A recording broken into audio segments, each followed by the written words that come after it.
កណ្ដឹងលន់ឡើងអញ្ជើញគ្នាចេញរាំស្គរវីតុកតុកចង្វាក់សប្បាយក្នុងចិត្តចូលឆ្នាំមកដល់ភូមិយើងសប្បាយណាស់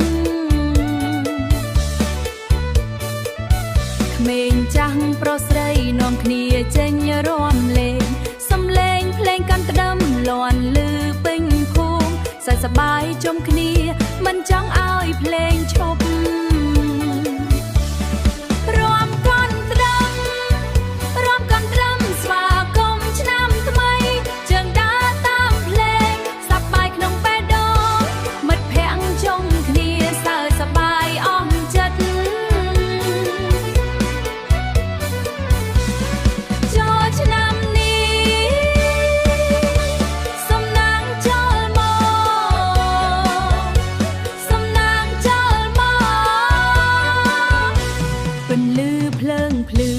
លើវត្តនឹងផ្លូវ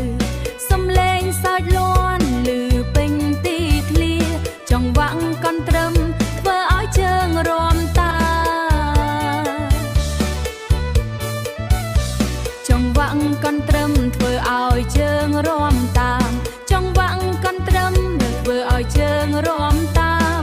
ចិត្តរីករាយក្នុង